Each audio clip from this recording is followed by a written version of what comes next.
ദുബായിലെ വാഫി സിറ്റിയിലുള്ള ഒരു ഷോപ്പിംഗ് മാളിൻ്റെ മുൻവശം. മമ്മൂട്ടി അടങ്ങുന്ന ഒരു സംഘം ആളുകൾ അവിടെ കാറിൽ വന്നിറങ്ങുമ്പോൾ മമ്മൂക്കയുടെ അടുത്തേക്ക് ഒരു ചെറുപ്പക്കാരൻ വന്ന് ചോദിക്കുന്നു, സാറേ വണ്ടി കഴുകട്ടെ. മമ്മൂക്ക അവൻ മൈൻഡ് പോലും ചെയ്യാതെ ഷോപ്പിംഗ് മാളിലേക്ക് കയറിപ്പോയി. പിന്നീട് മറ്റൊരു ദിവസം അതേ സമാന അനുഭവം വീണ്ടും അവിടെ അരങ്ങേറി. അന്നേരം മമ്മൂക്ക തൻ്റെ കൂടെയുണ്ടായിരുന്ന ആളോട് പറഞ്ഞു, നസീറെ ഇവൻ്റെ ഫോൺ നമ്പർ വാങ്ങി വയ്ക്കൂ. കൂടെയുണ്ടായിരുന്ന പലരും അന്ന് കരുതി മമ്മൂട്ടിക്ക് ഇങ്ങനെ തുടരെയുള്ള ചോദ്യം ഇഷ്ടപ്പെടാത്തതുകൊണ്ട് ഉപദേശിക്കാനാണോ അതോ ചീത്ത പറയാനാണോ ആകും നമ്പർ വാങ്ങിയതെന്നാണ്. മമ്മൂട്ടി അവനെ ശ്രദ്ധിക്കാൻ കാരണം ചെറിയ പയ്യനാണ്, അതും മലയാളിയാണ്. അങ്ങനെ ആഴ്ചകൾ കടന്നുപോയി. അന്ന് മമ്മൂട്ടിക്കൊപ്പം ഉണ്ടായിരുന്ന ഞങ്ങൾ അടക്കമുള്ള സംഘം വീണ്ടും ആ ചെറുപ്പക്കാരനെ കണ്ടു. മമ്മൂട്ടി നമ്പർ വാങ്ങിയത് എന്തിനാണെന്ന് അറിയാനുള്ള കൗതുകം കൊണ്ട് ചെറുപ്പക്കാരനോട് കാര്യം അന്വേഷിച്ചു. ആ നിമിഷം ആ ചെറുപ്പക്കാരൻ പൊട്ടിക്കരയുകയായിരുന്നു. അവൻ്റെ സങ്കടമുണ്ട് നമുക്കെല്ലാവർക്കും വളരെയധികം ഫീലായി. ഞങ്ങളൊക്കെ മനസ്സിൽ കരുതി മമ്മൂട്ടി ഈ പാവം പയ്യനെ കാര്യമായി ചീത്ത പറഞ്ഞു എന്നായിരുന്നു. അവൻ്റെ സങ്കടം കണ്ട് ഞങ്ങൾ അവനെ ആശ്വസിപ്പിച്ചു.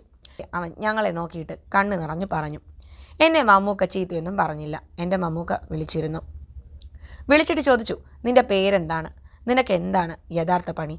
എനിക്കൊരു കമ്പനിയിലാണ് ജോലി. അത് കഴിഞ്ഞുള്ള സമയത്ത് വണ്ടി കഴുകലും മറ്റു പണികളും എടുക്കാറുണ്ട്.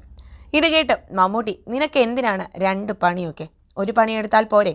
അവന് അതിന് ഉത്തരമായി പറഞ്ഞത് തൻ്റെ കുടുംബത്തിനായിരുന്നു വിവാഹപ്രായം കഴിഞ്ഞ് നിൽക്കുന്ന അമ്മയുടെ അനിയത്തിയുടെയും അവൻ്റെയും പെങ്ങളുടെയും അവസ്ഥയായിരുന്നു.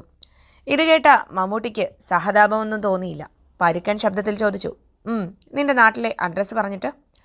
അവിടെ അവസാനിച്ചു ആ ഫോൺ വിളി. പക്ഷേ ചെറുപ്പക്കാരൻ ഒട്ടും പ്രതീക്ഷിച്ചില്ല മമ്മൂട്ടി ആ അഡ്രസ്സിലേക്ക് ഒരാളെ അയക്കുമെന്ന്. അയാൾ വന്ന് കാര്യങ്ങളൊക്കെ അന്വേഷിച്ചു. അവൻ പറഞ്ഞതൊക്കെ സത്യമാണെന്ന് മമ്മൂട്ടിക്ക് മനസ്സിലായി.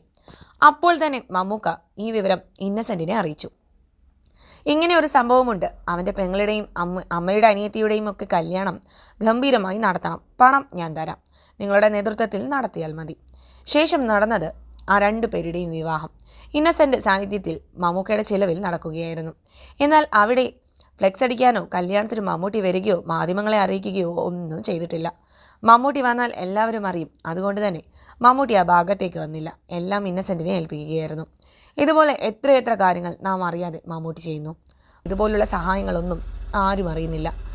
ആരും അറിയാൻ അദ്ദേഹം ആഗ്രഹിക്കുന്നുമില്ല. അതാണ് സത്യം. അതുകൊണ്ട് തന്നെ പലർക്കും ഇന്നും മമ്മൂട്ടി അഹങ്കാരവും ജാടക്കാരനുമാണ്. എന്നാൽ പലരുടെയും കുടുംബത്തിൽ മമ്മൂട്ടി പടച്ചവനാണ്. ഏതായാലും നിങ്ങളുടെ അഭിപ്രായം താഴെ കമൻറ്റ് ചെയ്യുക. നിങ്ങളുടെ പ്രതികരണവും താഴെ കമൻറ്റ് ചെയ്യുക.